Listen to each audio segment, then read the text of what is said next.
السلام علیکم ورحمۃ اللہ وبرکاتہ۔ اعوذ باللہ من الشیطان الرجیم، بسم اللہ الرحمن الرحیم۔ آج کے اس عید میلاد کے اندر نگران اجلاس نقیب ملت بیرسٹر اسد الدین اویسی صاحب، صدر کل ہند مجلس اتحاد المسلمین و ممبر آف پارلیمنٹ جناب محمد مبین صاحب ایم ایل اے، جناب کوثر محی الدین صاحب ایم ایل اے، جناب میر ذوالفقار علی صاحب ایم ایل اے، جناب محمد ماجد حسین صاحب ایم ایل اے، اور جناب احمد بن عبداللہ بلالہ صاحب ایم ایل اے، جناب ریاض الحسن افندی صاحب ایم ایل سی، جناب مرزا رحمت بیگ صاحب ایم ایل سی، اور آج کے اس پروگرام میں تشریف لائے ہوئے عید میلاد کے تمام مجلس اتحاد المسلمین کے صدر معتمدین اور جتنے بھی محبان مجلس یہاں پر تشریف لائے ہیں عید میلاد کے موقع پر، میں آپ تمام کو الحمدللہ میری جانب سے، میرے یاقوت پورہ اسمبلی کانسٹیٹنسی کے تمام صدر معتمدین ذمہ داروں کے جانب سے نہ صرف نقیب ملت بیرسٹر اسد الدین اویسی صاحب کو عید الفطر کی مبارکبادی دینا چاہتا ہوں، بلکہ ہندوستان کے تمام مسلمانوں کو عید الفطر کی مبارکبادی پیش کرنا چاہتا ہوں دارالسلام کے اس ڈائز سے۔ جیسا آپ لوگ جانتے ہیں، یہ جو سلسلہ ہے جب سے مجلس اتحاد المسلمین کا آغاز ہوا ہے، محترم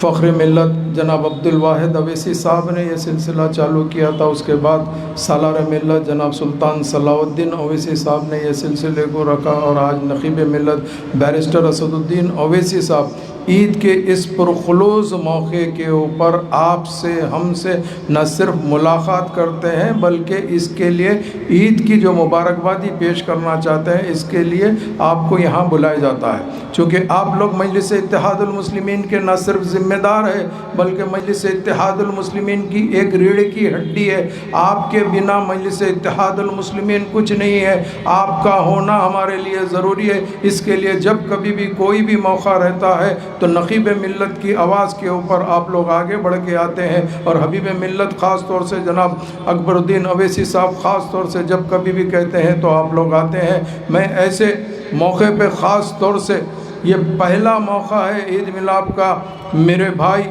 جناب سید احمد پاشا قادری صاحب جو مجلس سے اتحاد المسلمین کے معتمد عمومی تھی، اب اس دنیا میں نہیں رہے ہیں۔ میں اللہ سے دعا کرتا ہوں یا اللہ ان کی مغفرت فرمائے، ان کی قبر کو نور سے بھر دے۔ اس کے علاوہ آپ تمام کو یہی کہنا چاہتا ہوں، آپ نے رمضان کے مہینے میں نہ صرف روزے رہے ہیں بلکہ نمازیں پڑھے ہیں، تراویح پڑھے ہیں، تہجد پڑھے ہیں۔ اللہ سبحانہ و تعالیٰ آپ لوگوں کے عبادتوں کو، نمازوں کو، روزوں کو قبول فرمائے۔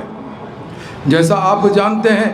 کہ جناب مبین صاحب اور جناب کوثر محی الدین صاحب نے جو روشنی ڈالی ہے، ہاں اب آنے والا جو ٹائم ہے آپ کے ہمارے لیے بہت ذمہ داری کا ٹائم ہے۔ آج لوگ پینک ہو رہے ہیں کہ ایس آئی آر کیسے ہوگا، تو مجلس اتحاد المسلمین نے 2 دن پہلے نقیب ملت نے خاص طور سے صحیح انداز میں آپ کو بتایا ہے، بلکہ دارالسلام میں ایک ہیلپ لائن سینٹر ڈالا ہے۔ اس کے علاوہ ہر کانسٹیٹنسی کے اندر ہیلپ لائن سینٹر یا آپ کی رہبری کرنے کے لیے کاؤنٹر ڈالے جائیں گے۔ ایس آئی آر میں آپ کو حصہ لینا ضروری ہے، اور آپ ڈرنے گھبرانے کی ضرورت نہیں ہے۔ ایس آئی آر کچھ بھی نہیں ہے، چونکہ ہم ووٹر ہیں اور ہندوستان کے شہری ہیں، ہم کو کوئی یہاں سے نہیں ہٹا سکتا۔ ایس آئی آر تو آپ کے ہمارے لیے ایک ریویژن ہے، اس ریویژن کے اندر آپ کو اپنا نام لکھانا ہے۔ انشاءاللہ مجلس اتحاد المسلمین کے ذمہ دار آپ کنے آئیں گے اور آپ کو پورا نہ صرف تعاون کریں گے